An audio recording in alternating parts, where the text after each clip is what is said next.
Hey everyone, welcome back to Mystic America.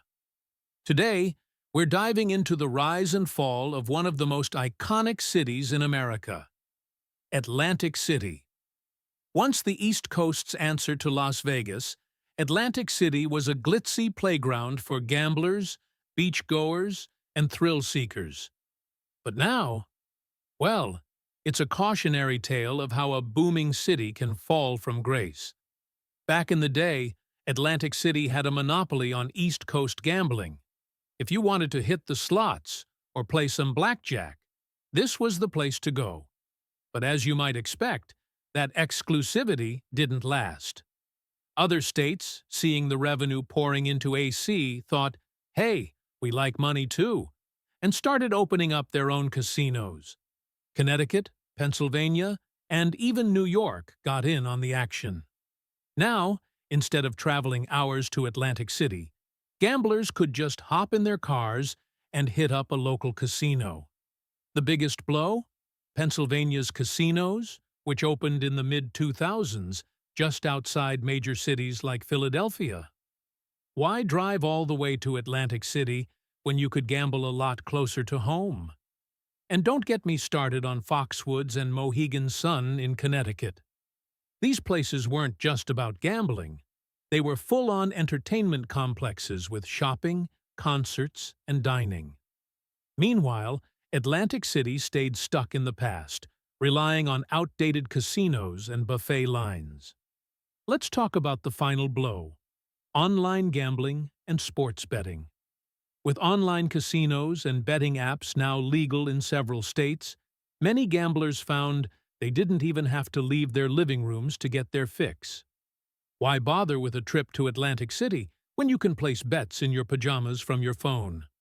All these new options made Atlantic City just one choice in a crowded market. And when you're no longer special, people forget about you.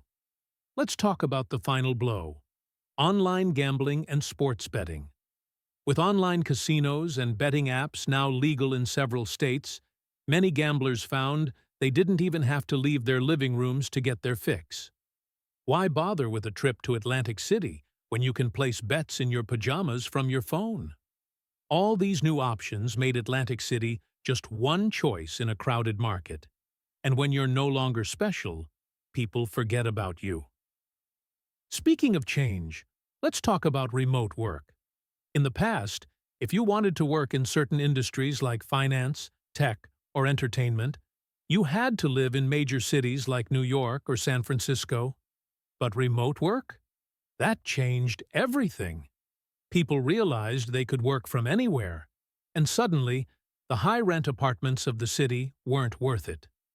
Atlantic City, once a bustling hub for visitors, found itself competing with the appeal of lower-cost, quieter places that offered a better quality of life. The pandemic only sped up this shift, and Atlantic City just didn't have much to offer those looking for a new, remote work lifestyle. And here's the real kicker: Atlantic City went all in on gambling. For a while, that was enough. But as industries like the casino business evolved, Atlantic City stayed the same. Instead of diversifying into other forms of entertainment like Las Vegas, AC continued banking on the same old formula. When the Great Recession hit, tourism plummeted and casinos closed their doors. The city's reliance on one industry without a backup plan left it vulnerable. Las Vegas knew it needed to adapt. It became an entertainment capital. Atlantic City, on the other hand, just kept hoping for a miracle. It wasn't just bad luck or competition. Corruption played a big part in Atlantic City's downfall. Over the years, the city's political leaders were more focused on their pockets than fixing the city's problems. Scandals, bribery, and mismanagement not only tarnished the city's reputation, but also scared away investors and businesses that might have helped revive the economy. By the time the new leadership came in, the damage was already done. And with fewer businesses and residents around to pay taxes, the city's infrastructure began to crumble. So, is Atlantic City dead? Not yet, but it's been on life support for a while.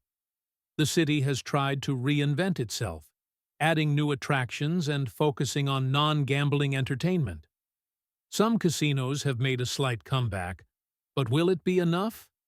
Only time will tell if Atlantic City can bounce back or if it's just delaying the inevitable. But one thing's for sure, putting all your chips on one bet, whether it's gambling or any other industry, is a risky move. So next time you stroll down Atlantic City's boardwalk, just remember, you're walking through the remnants of a once great empire that gambled too hard and lost big. Let's hope they can find their way back before the house wins for good.